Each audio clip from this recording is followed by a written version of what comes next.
Welcome back to your channel Tripitak. तो खनिज का जो है, भारत के खनिज का याद करने वाला ये लास्ट टॉपिक है आपके पास।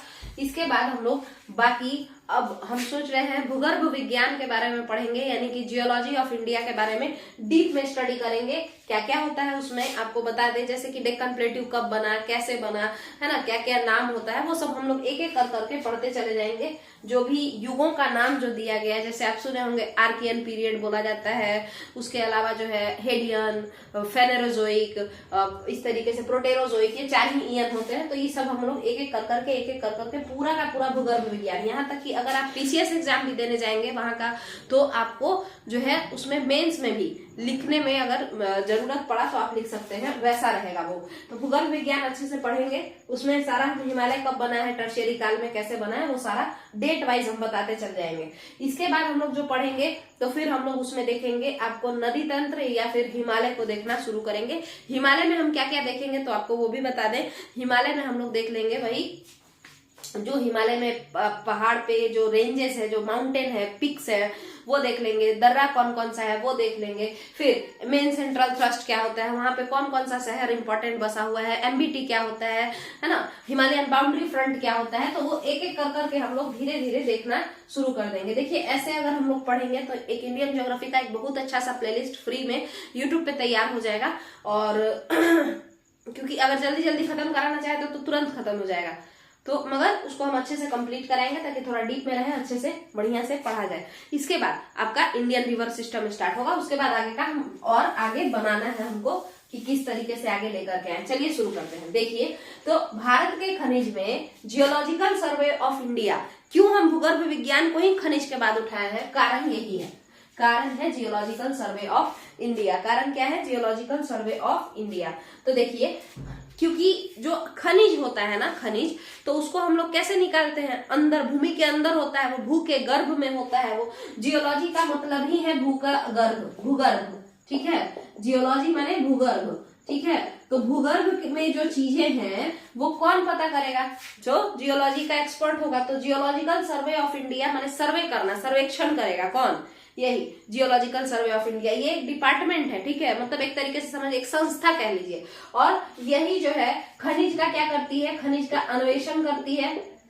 अन्वेषण करना माने ढूंढना, ठीक है, उसका समीक्षा करना। समीक्षा माने इवेल्युएशन, अन्वेषण मतलब होता है बाबू ढूंढना, और जो आपका ये है क्या बोलते हैं, इवेल्युएशन। इवेल्युएशन का मतलब होता है समीक्षा करना कि क्या वो अच्छा है, ये खनिज बढ़िया भी है या नहीं। जैसे एग्जांपल के तौर पर समझिए, आपको कोयला 2-4 जगह पे मिल जाता है। जैसे कोयला जो है आपको कहाँ कहाँ मिल सकता है, आप खुद बताइए। उड़ीसा में मिलता है, छत्तीसगढ़ में मिलता है। इसी चैनल पे हम अलग अलग जो है मिनरल का बनाए हैं जानबूझ करके, क्योंकि एक ही साथ बनाने पे उड़ीसा कहीं और चला जाता है, कोई और किसी और में चला जाता है ना, तो हम लोग कंफ्यूज हो जाते हैं। कर्नाटक में मिलता है, ये 1st, 2nd, 3rd है। इसके अलावा और भी महाराष्ट्र के चांदा में भी कोयला मिलता है, मध्य प्रदेश के सिंगरौली में भी कोयला मिलता है, तेलंगाना के सिंगरेनी में भी कोयला मिलता है, बहुत सारे जगहों पे कोयला मिलता है। बट मेनली ये 3 है, क्योंकि 1st, 2nd, 3rd ही पूछता है, फर्स्ट खास करके पूछता है, तो ये उड़ीसा।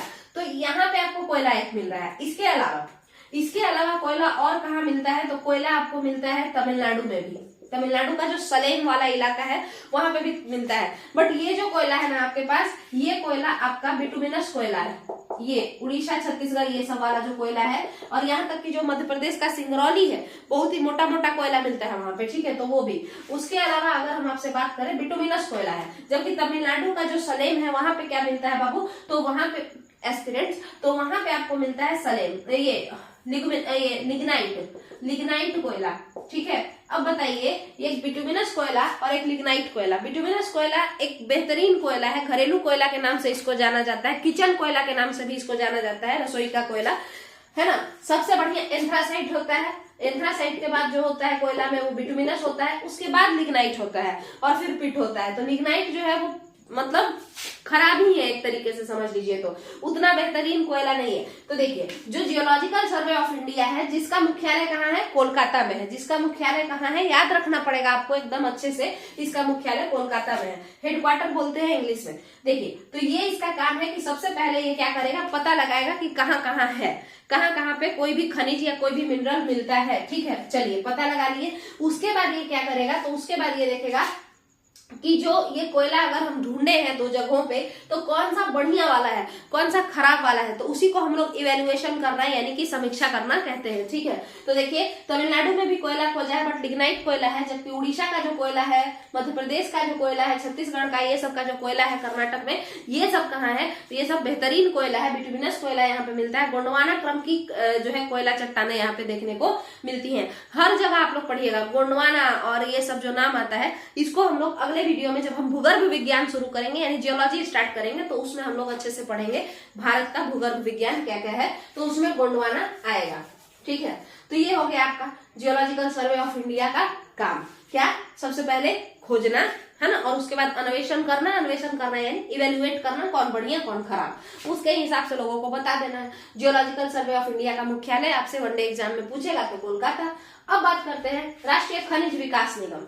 ये जो राष्ट्रीय खनिज विकास निगम है, ये मेरी बहन लिखती है और इधर हम लिखते हैं यहाँ पे, और वो उधर साफ साफ राइटिंग में लिखती है। तो क्या होता है ना कि मेरा राइटिंग बहुत ही अजीब सा गंदा सा है, तो उसको पता नहीं चलता है, वो यहाँ से छापते रहती है, इसी वजह से निगम का नियम हो गया है। चलिए देखते हैं। तो हुआ क्या है, राष्ट्रीय खनिज विकास निगम जो है वो है हैदराबाद में।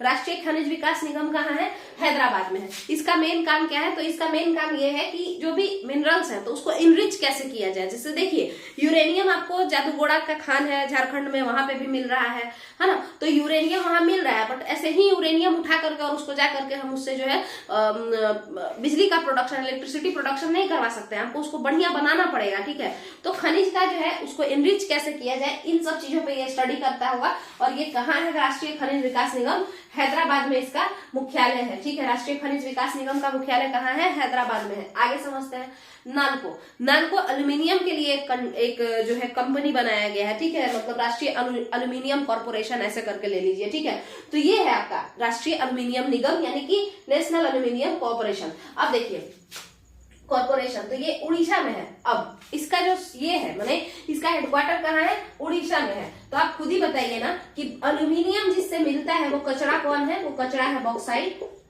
वो कचरा है कोरंडम, ये सब नाम है, वो ये सब कचरा है इंपॉर्टेंट, जिससे कि क्या मिलता है, एल्यूमिनियम मिलता है। इसका फॉर्मूला क्या होता है, Al2O3, और इसमें हम दो यूनिट वाटर मिला देंगे। अगर इस Al2O3 में, इस कोरंडम में अगर हम 2 यूनिट वाटर मिला देंगे बाबू, तो फिर यहाँ पे हम लोग क्या देखते हैं कि ये 2 यूनिट वाटर मिलाएंगे तो ये बॉक्साइट बन जाता है। और इन दोनों से ही हम लोग क्या निकाल सकते हैं, इन दोनों कचरा से हम लोग एल्यूमिनियम निकालते हैं। ठीक है, तो बताइए जब हम आपको बॉक्साइट के बारे में बता रहे थे तो हम आपसे कहे थे कि भाई उपजा याद रखिएगा, यानी कि उड़ीसा फर्स्ट पे आएगा, फिर ग से गुजरात और फिर झा से झारखंड आएगा। शायद ये भारत इसमें 6ठे स्थान पे आता है बॉक्साइट के उत्पादन के मामले में। ठीक है, तो यहाँ पे ये भी क्लियर है। तो जब उड़ीसा में ही सबसे ज्यादा हो रहा है तो भारत सरकार सोची कि नालको का मुख्यालय कहाँ दिया जाए, एल्यूमिनियम का जो कॉर्पोरेशन है उसका मुख्यालय कहाँ दिया जाए, तो वो उड़ीसा में ही दे दिया गया है। उड़ीसा का कौन सा इलाका अगर आप लोग पूछेंगे तो कोरापुट है, कालाहांडी है, ये सब जगहों पे जो है मिलता है। ठीक है, कालाहांडी एक डिजर्ट भी है आपको, ये साउथ अफ्रीका में, माने अफ्रीका में पड़ता है, अफ्रीका का साउदर्न पोर्शन में, अफ्रीका जो महादेश है उसके साउदर्न पोर्शन में, बोत्सवाना, नामीबिया, ये सब क्षेत्र में। अब बात करते हैं आपसे 2-3 बात जो कि हमको समझाना है। धारवाड़ क्षेत्र, ठीक है, धारवाड़ क्षेत्र किसका है, देखिए कर्नाटक का, जैसे समझिएगा, इसको भी देख लेते हैं थोड़ा सा। उसके अलावा धारवाड़ क्षेत्र क्या है नहीं है उसके बारे में तो हम लोग जब भूगर्भ विज्ञान, ये अगला ही टॉपिक है, इसके बाद हम भूगर्भ विज्ञान ही भारत का समझाएंगे। ठीक है, तो उसमें हम लोग पढ़ेंगे ही पढ़ेंगे, बट यहाँ पे धारवाड़ क्षेत्र को हम थोड़ा सा डिस्कस कर लेते हैं। देखिए, तो जो ये धारवाड़ क्षेत्र कह रहा है ना, ये क्या है, ये किसका नाम है, तो इसके लिए आपको जानना पड़ेगा। जैसे अगर आपसे कोई कहे झारखंड, तब आपके दिमाग में फट से आ जाएगा भाई बिहार के नीचे पड़ा हुआ है, झारखंड वही है। चलिए, मगर अगर आपसे कोई कहे छोटा नागपुर प्लेट्यू, तो भी आपके दिमाग में झारखंड ही आता है ना। तो जिस तरीके से नॉर्मली इसका नाम है किसी लैंडमार्क का झारखंड, जबकि भौगोलिक तौर पर इस ये रीजन क्या कहलाता है, छोटा नागपुर। ठीक है, छोटा नागपुर कहलाता है। ठीक है, तो उसी तरीके से धारवाड़ कर्नाटक नाम है नॉर्मली, मगर भौगोलिक तौर पर ज्योग्राफिकली इस क्षेत्र का नाम धारवाड़ पड़ जाता है। जैसे महाराष्ट्र का नॉर्मल नाम महाराष्ट्र है, मगर अगर अगर हम लोग भौगोलिक तौर पर देखें तो हम लोग कहेंगे कि भाई ये महाराष्ट्र दक्कन प्लेट्यू है, कह सकते हैं, एकदम कह सकते हैं। जैसे केरल को हम लोग कह देते हैं मालाबार कोस्ट या मालाबार रीजन, तो ये नाम दिया जाता है, ठीक है। तो यही चीज है। तो ये धारवाड़ क्रम की चट्टानें जो है कर्नाटक वाले क्षेत्र में ज्यादा मिलती है। ऐसा नहीं कि सिर्फ कर्नाटक में ही बैठा हुआ है, ऐसा बिल्कुल नहीं है। धारवाड़ क्रम की चट्टानें माने धारवाड़ के जैसा चट्टान, माने जैसा कर्नाटक में चट्टान मिलता है वैसे चट्टान को धारवाड़ क्षेत्र का चट्टान कहते हैं, धारवाड़ क्रम का चट्टान कहते हैं, ठीक है। अब ये अगर कर्नाटक जैसा चट्टान बिहार में कहीं मिल जाए, कर्नाटक जैसा चट्टान कहीं बिहार में भी मिल जाए तो हम कहेंगे कि ये धारवाड़ क्रम की चट्टान है, ठीक है। समझ में आया? जैसे देखिए नागपुर में जैसा चट्टान मिलता है ना महाराष्ट्र के, वैसा ही झारखंड में भी मिलता है, मगर उतना रिच अमाउंट में नहीं मिलता है। तो इसको कहा जाता है कि छोटा नागपुर चट्टान है, ठीक है। समझ में आ गया? तो ये एक नाम रखना होता है, जब उसके जैसा है तो ये भी है, समझ में आया? उसका भी नाम हम वही रख देंगे। तो धारवाड़ ऐसा चट्टान है। बेसिकली ये धारवाड़ जैसा चट्टान कहाँ सबसे ज्यादा पाया जाता है? कर्नाटक में, ठीक है। हालांकि बिहार के भी साउदर्न पोर्शन में आपको धारवाड़ क्रम की चट्टान देखने को मिलती है। आइए देखते हैं। तो ये जो धारवाड़ क्रम की चट्टान है ये किस युग की चट्टान है? कौन से एरा का या कौन से ईयन का? ये एरा ईयन कुछ नहीं होता है, समझ जाइए। एक तरीके से युग, कल्प, ये सब ही इसका नाम होता है। मैंने बहुत सारा समय मिला करके, बहुत सारा करोड़ों साल मिला करके एक युग बना दिए, कल्प बना दिए, वही बात है। तो इसमें इतना हड़बड़ाने वाला बात नहीं है। तो ये जो धारवाड़ क्रम की चट्टानें हैं ये किस युग की चट्टानें हैं? तो आर्कियन एरा की चट्टानें हैं, या आर्कियन एक ईयन है, एरा नहीं है। अब एरा क्या है, ईयन क्या है, कुछ ऐसा इसमें हड़बड़ाने वाला बात नहीं है। ये सब कुछ साल को मिला करके बना होता है, कुछ करोड़ साल को, ठीक है। तो वही, तो ये आर्कियन युग की चट्टानें हैं। जिस आर्कियन युग में जो चट्टानें बनी ना, आर्कियन युग में एक युग था, एक जमाना था जिसको आर्कियन युग कहा गया, और उस युग में जो चट्टानें बनी ना उनको हम लोग धारवाड़ क्रम नाम दिए, ठीक है। धारवाड़ क्रम नाम दिए। इसके अलावा और आर्कियन युगीन चट्टानों को क्या नाम दिया गया? कडप्पा क्रम भी नाम दिया गया है, ठीक है, कडप्पा क्रम, ठीक है। तो ये धारवाड़ क्रम चट्टान है। अब आर्कियन युगीन चट्टानों की खासियत क्या है? आर्कियन युग किस टाइप का युग था? तो ये प्री कैम्ब्रियन एरा था, प्री कैम्ब्रियन था। मतलब कि इस समय में जीवों का विकास नहीं हुआ था, जीवों की उत्पत्ति नहीं हुई थी, ओरिजिन ऑफ लाइफ स्टार्ट नहीं हुआ था। कैम्ब्रियन मतलब होता है कार्बनिक, और प्री कैम्ब्रियन मतलब हुआ अकार्बनिक, माने कार्बन इस समय देखने को नहीं मिलेगा। किसी भी प्रकार के जीव का विकास आर्कियन युग के समय में नहीं हुआ था। ये प्री कैम्ब्रियन पीरियड है। अब आपसे कोई पूछेगा भाई कि ये कब शुरू हुआ था, माने किस जमाने की बात कर रही हैं आप? तो देखिए 550 मिलियन साल पहले आप चले जाइए। कितना साल पहले? 500। आज से 550 मिलियन साल पहले टाइम मशीन से चले जाइए। तो ये 550 मिलियन साल पहले के भी पहले, ठीक है, मतलब 550 मिलियन साल पहले, यानी कुछ आज से 550 गुना 10 लाख अगर हम करें तो 5500 लाख, यानी 55 करोड़ साल पहले, 55 करोड़ साल पहले जीवों की उत्पत्ति हुई है। यानी 55 करोड़ साल पहले कैम्ब्रियन पीरियड आया है, ठीक है। आज से 55 करोड़ साल पहले, जैसे समझिए आज से अगर हम आपसे कहें कि आज से 2 साल पहले का बात बताओ, ठीक है, फिर आज से 5 साल पहले का बात बताओ, तो कौन सा बात आपको ज्यादा याद रहेगा? हम अगर आपसे कहें कि आज से 2 साल पहले का बात बताओ और फिर कहें कि आज से 5 साल पहले का बात बताओ, तो कौन वाला बात सबसे पुराना बात होगा? जो 5 साल पहले हुआ था वो पुराना होगा, जो 2 साल पहले हुआ है वो नया होगा, ठीक है। तो यही समझिए, हम कह रहे हैं कि 55 करोड़ साल पहले जीवों की उत्पत्ति हुई थी, और उसके पहले कोई जीव नहीं थे, ऐसे ही धरती था, चट्टान था, तो ये सब चीजें। तो उसके पहले 55 करोड़ साल पहले जो हुआ, उसके भी पहले का जमाना में आर्कियन युग चल रहा था, और उसी समय में ये चट्टानें बन करके तैयार हुई थी। तो आप बताइए कि जब इस तरीके का चट्टान है, कि उस जमाने का चट्टान है जो कि जिस समय में कोई जीव का उत्पत्ति नहीं हुआ था, तो इसमें पाए जाने वाले जितने भी मिनरल्स होंगे, आर्कियन युग में पाए जाने वाले जितने भी मिनरल्स होंगे, क्या वो भी अकार्बनिक नहीं होंगे? क्यों? क्योंकि आप खुद बताइए, जब जीव है ही नहीं तो जीवाश्म कहाँ से मिलेगा? जब जानवर मरेंगे तभी तो फॉसिल फ्यूल बनेगा या फॉसिल्स बनेगा, जीवाश्म बनेगा। जानवर का मरा हुआ अंश बनेगा। जब जानवर ही नहीं है तो उस समय जो भी धातु बनेगा इस चट्टान से वो सब कैसा बनेगा, अकार्बनिक बनेगा। इसी कारण से धारवार क्रम की जो चट्टानें होती हैं उसमें अकार्बनिक मिनरल्स पाए जाते हैं। और अकार्बनिक यानी इनऑर्गेनिक मिनरल्स कौन कौन से होते हैं, तो वो होता है मेटल्स। मेटल्स जो होते हैं वो अकार्बनिक होते हैं, उसमें जीव का अंश नहीं पाया जाता है, किसी तरीके का जीवाश्म नहीं पाया जाता है।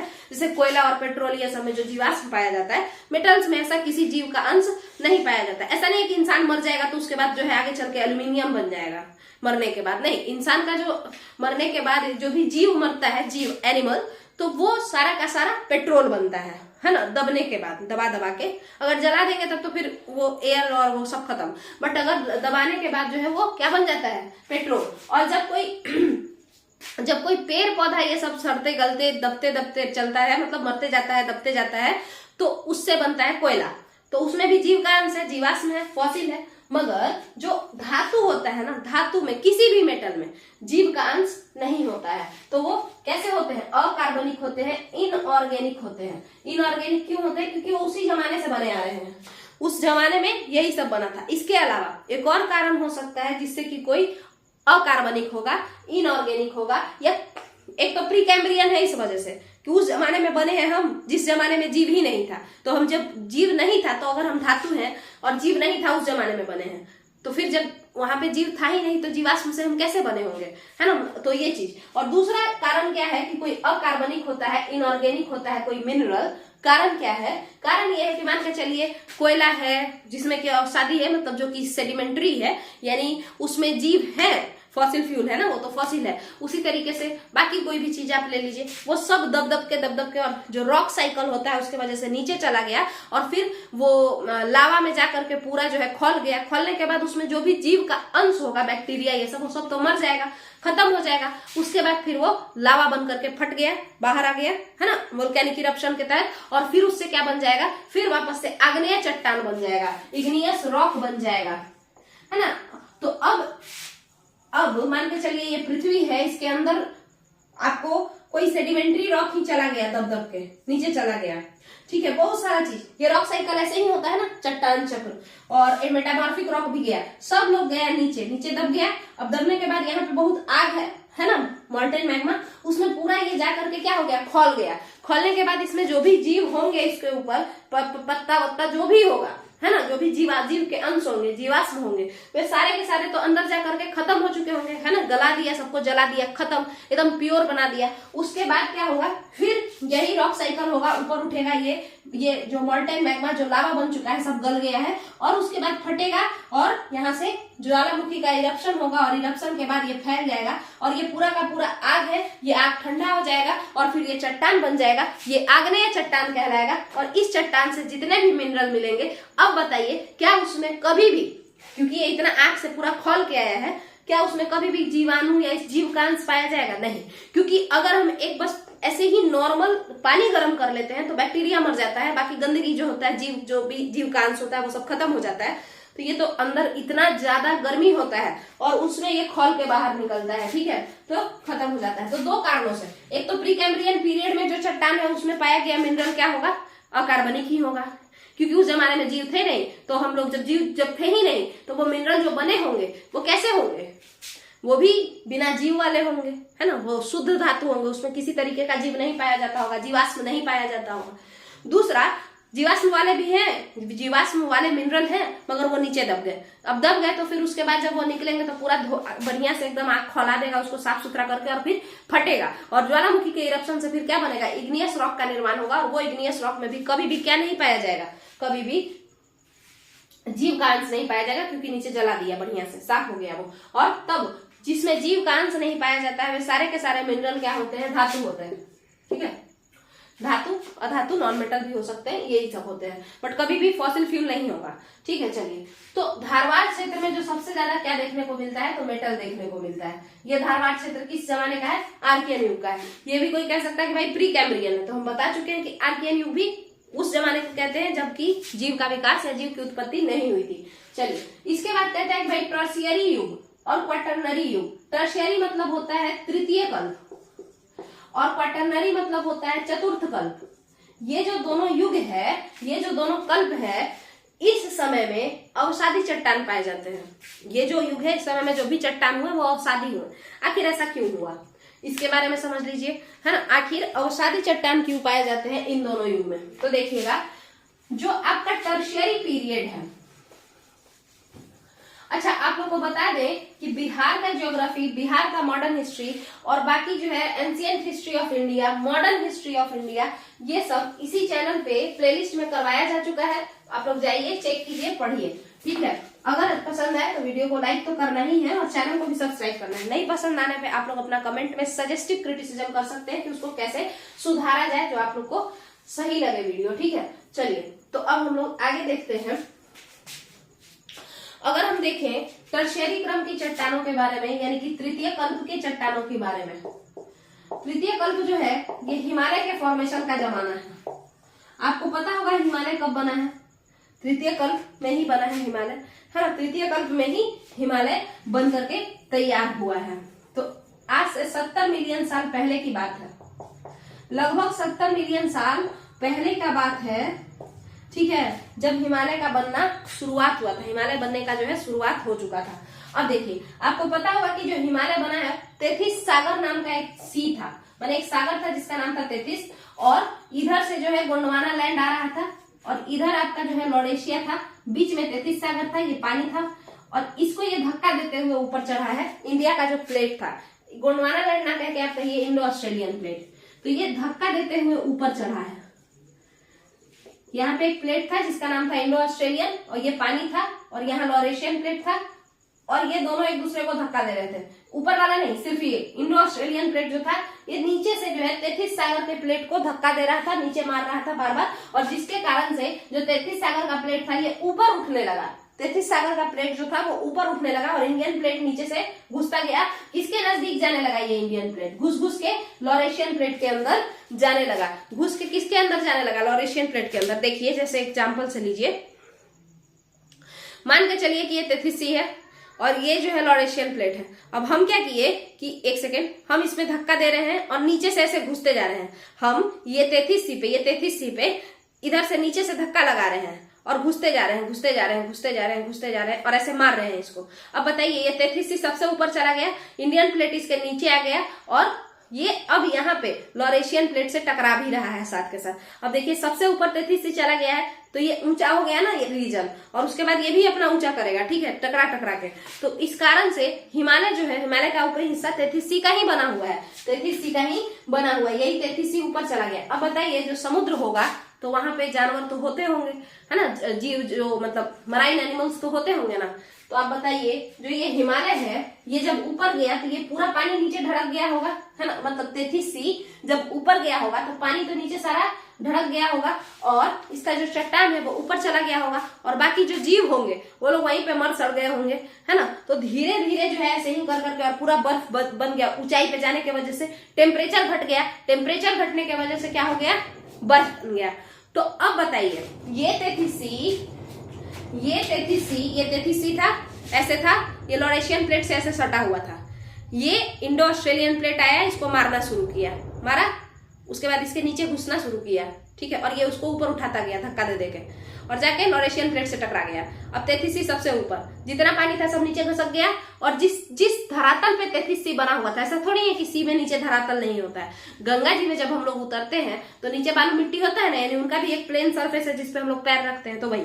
तो ये धरातल पे जब तेथिस सी का धरातल ऊपर हो गया और पानी सारा नीचे गिर गया, अब बताइए, इस तेथिस सी में तो बहुत सारे जानवर होंगे, इस तेथिस सी में बहुत सारे जानवर होंगे, पानी सारा नीचे चला गया, जानवर मर गए होंगे, ऊपर पूरा लेयर बिछ गया होगा। ऊंचाई पे जाने के वजह से इस पे क्या हो गया होगा? टेम्परेचर ज्यादा होने के वजह से, सॉरी, टेम्परेचर कम, मतलब बहुत ठंडा हो गया होगा। हाई एल्टीट्यूड पे जाने पे धीरे धीरे ठंडा बढ़ने लगता है, टेम्परेचर कम, और जिसके वजह से ये पूरा का पूरा जो तेथिस सागर का जो प्लेट था या जो धरातल था, जो सरफेस था जिसपे की पानी था, वो सारा पे बर्फ जम गया, और इस तरीके से आपका हिमालय का निर्माण हुआ। मतलब हिमालय का काराकोरम रेंज तेथिस के ही ये से बना हुआ है पूरा, मतलब बेसिकली तेथिस के ही ऊपर आपको हिमालय का निर्माण देखने को मिलता है। तो आज से 70 मिलियन साल पहले, और इस जमाने को क्या कहते थे? तृतीय कल्प का जमाना कहते थे, ठीक है, या हम लोग इस जमाने को लेट क्रिटेशियस पीरियड के नाम से भी जानते हैं। ठीक है, तो दोनों ही बात है, तो उसको हम लोग समझेंगे कि हिमालय का जन्म का क्या है, वो अलग बात है। ठीक है, तो अब आप बताइए कि जब इसके ऊपर जीव थे, ये हिमालय जो है बना 33 से ऊपर उठ के, तो जीव थे, तो इसमें जब जीव थे, अब उसके बाद ये मर गए, इसके ऊपर बर्फ जम गया, बट अब यहाँ से जो भी खनिज मिलेगा, कुछ भी मिलेगा, क्या उसमें जीवाश्म नहीं होगा? क्योंकि जीव तो थे उस समय में, फॉसिल्स तो थे, जीव थे ना, मर गए, उसके बाद बनने के बाद फॉसिल बन गए, तो फॉसिल बन गए, अब इसको खोदने के बाद इसमें से जो भी हम निकालेंगे, क्या इसमें जीवाश्म नहीं होगा? होगा। इसी कारण से कह रहा है कि टर्शियरी क्रम के चट्टानों में कैसे होते हैं? अवसादी होते हैं, सेडिमेंटरी होते हैं। सेडिमेंटरी काहे कह रहा है वो समझिए। सेडिमेंटरी अवसादी मतलब होता है गंदा संदा एक साथ इकट्ठा, फिर उसके ऊपर थोड़ा सा जो है जम गया मिट्टी, उसके बाद फिर गंदा संदा एक साथ इकट्ठा, गंदा में जीव जंतु कचरा सब चीज। ठीक है, अवसादी यही होता है, अवसाद कचरा को ही बोलते हैं। तो ये जो टर्शियरी क्रम की चट्टान है, ये भी अवसादी चट्टान है। तो यहाँ से आपको फॉसिल फ्यूल वगैरह मिल सकता है। आपके लूसेंट में ये लिखा भी हुआ है कि जो हिमालय है टर्शियरी क्रम की चट्टान, टर्शियरी क्रम की चट्टान हिमालय ही है। ठीक है, भारत में। तो टर्शियरी क्रम की चट्टान में अपरिष्कृत पेट्रोलियम पाया जाता है। अपरिष्कृत मतलब माने बेहतरीन क्वालिटी का नहीं, अभी ये नया नया पेट्रोल बन रहा है।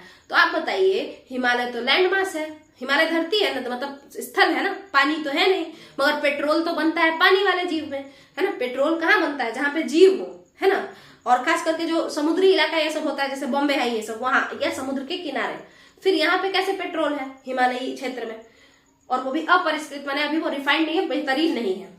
कारण यही है कि हिमालय तो पहले 33 था और उसको ऊंचा कर दिया कौन? इंडो ऑस्ट्रेलियन प्लेट मार मार के, तो उसके ऊपर जो मछली था सब मर गया और वो सब पेट्रोल बन चुका है दब दुब के। ठीक है, मगर वो बेहतरीन पेट्रोल नहीं है अभी। ठीक है, इसके अलावा कहते हैं क्वाटरनरी क्रम के चट्टान में भी अवसादी ही पाए जाते हैं। तो क्वाटरनरी क्रम का चट्टान तो और आगे का है ना। क्वाटरनरी क्रम का चट्टान तो और आगे का है, चतुर्थ कल्प, तृतीय कल्प के बाद आया है। माने हम लोग से ज्यादा नजदीक कौन है? चतुर्थ कल्प है। और इस समय में गंगा का निर्माण हुआ है। गंगा ब्रह्मपुत्रा जो मैदान है ना, उसका निर्माण इसी समय में हुआ है। वो नदियां जो नीचे आई, वो लोग अपना माने पानी जो नीचे आया ना, धीरे धीरे करके रास्ता हिमालय के नीचे ऊपर से पानी आने लगा। ठीक है, और पानी जो है रिवर बन करके और जाने लगा इधर उधर अपना रास्ता ढूंढ के, और वो लोग ऊपर से कचरा लेके आता था। कचरा क्यों? क्योंकि हिमालय किस चीज से बना है? मिट्टी का ही ना है वो, भले ही उसके ऊपर बर्फ जम गया है, बट वो तो 33 के तल से ही बना हुआ है ना ऊपर में। तो इस वजह से आपको वहां से वो लोग नोच नाच के अपना कचरा वगैरह लाती थी, बिछाते जाती थी। तो जब बताइए कचरा रहेगा तो उसमें क्या केवल मिट्टी ही रहेगा? ऐसा नहीं है, उस कचरा में पेड़ पौधा भी होगा, उस कचरा में जीव जंतु भी होंगे, मरे हुए जीव जंतु भी होंगे, और इस कारण से उसके ऊपर फिर लेयर दर लेयर मिट्टी बैठेगा, फिर उसके ऊपर कचरा थोड़ा बहुत आ जाएगा, जीव जंतु मरा हुआ और आपका जो है पेड़ पौधा मरा हुआ या गिरा हुआ, है ना, वो सब। तो ये भी टर्शियरी क्रम के चट्टान तो अवसादी है ही। क्वाटरनरी क्रम के चट्टान भी सेडिमेंट्री रॉक्स रखते हैं। सेडिमेंट्री रॉक्स कैसे होते हैं? तो सेडिमेंट्री रॉक्स में फॉसिल फ्यूल होता है, इसके अलावा एल्यूमिनियम ये सभी जो है वो सेडिमेंट्री रॉक्स में मिलता है। ठीक है, तो यहाँ पे ऐसा है। तो अब आपको यहाँ पे जो ये टॉपिक है इंडियन ज्योग्राफी का, वो कंप्लीट हो चुका है। हाँ, और अब हम लोग बात करते हैं कि जो भारत का खनिज है वो तो कंप्लीट हो चुका है। एक चीज जो और बचा हुआ है यहाँ पे, उसको देख लीजिए कि पूछ देता है कभी कभी कि ये बताइए कि सबसे ज्यादा से सबसे कम टॉप 5 कौन कौन है। तो सबसे पहले ऊ से उड़ीसा। भारत में सबसे ज्यादा उत्पादन, खनिज उत्पादन के मामले में फर्स्ट पे आता है उड़ीसा। उड़ीसा के बाद आता है राजस्थान। राजस्थान के बाद आता है आंध्र प्रदेश, ये पूरा आंध्र प्रदेश, और फिर छत से छत्तीसगढ़, झार से झारखंड। यानी उरा आंधी छत झार, मतलब आंधी आता है तो कैसे पूरा गंदा हो जाता है, तो छत जाके झारो। ठीक है, तो ऊ से उड़ीसा, रा से राजस्थान, आंधी से आंध्र प्रदेश, छत से छत्तीसगढ़, झार से झारखंड। ये इंपॉर्टेंट है, तो आपको ये याद कर लेना है। इसको हम समझा भी दिए हैं। ठीक है, तो मोटा मोटी आपको समझ में आ गया होगा कि अगर कोई धारवाड़ क्षेत्र का है तो वहां पे धातु मिलेगा। इसके अलावा सेडिमेंट्री रॉक्स है तो वहां पे ज्यादातर फॉसिल फ्यूल मिल सकता है ना। मगर ऐसा नहीं है कि वहां पे मेटल या धातु नहीं मिलेगा, ऐसा बिल्कुल भी नहीं। देखिए, धारवाड़ क्षेत्र वाले रीजन में ये कंपलसरी है, फिक्स है कि धातु ही मिलेगा, वहां पे सेडिमेंट्स कभी नहीं मिलेंगे। क्यों? क्योंकि जीव है ही नहीं। ठीक है, मगर जो क्वाटरनरी क्षेत्र है और जो ये है, यहाँ पे सेडिमेंट्री रॉक्स तो पक्का मिलेंगे, फॉसिल फ्यूल पक्का मिलेंगे, बट उसके अलावा वो सेडिमेंट्री रॉक अगर धंस गया, उसके बाद वहां ज्वालामुखी फट गया, तो उससे क्या होगा, उसके बाद उसमें से भी तो आग्नेय चट्टान ही मिलेंगे ना, मतलब अकार्बनिक चट्टान, क्योंकि वो अंदर वही आग में जाकर के धंस के गया और उसके बाद पूरा खौल करके निकला एकदम फ्रेश आग, और उसके बाद वो आग्नेय चट्टान बन गया ठंडा होकर के। तो उससे जो मिनरल मिलेगा वो कैसा होगा, वो धातु होगा और वो अकार्बनिक होगा, इनऑर्गेनिक होगा। ठीक है, तो यहाँ पे आपका कंप्लीट हो जाता है ये टॉपिक। अब इसके बाद हम लोग जो भूगर्भ विज्ञान है भारत का उसको पढ़ेंगे। उसमें हम आपको कुछ कल्प के बारे में बताएंगे, ये सब टर्शियरी क्वाटरनरी ये सब के बारे में बताएंगे, और उसके बाद हम लोग आगे का भूगर्भ विज्ञान का एक एक कर करके हिमालय का फॉर्मेशन, डेक्कन प्लेट्यू का फॉर्मेशन, ऐसे कर करके पूरे भारत को क्रिएट करेंगे, बनाएंगे। और उसके बाद भूगर्भ विज्ञान के बाद हम जो है आगे river system in India start कर देंगे। चलिए, तो यहीं पे वीडियो को खत्म करते हैं। अगर आप लोगों को वीडियो पसंद आ रहा है, वीडियो को लाइक कीजिए, वीडियो को शेयर कीजिए, चैनल को सब्सक्राइब कीजिए। चलिए, थैंक यू।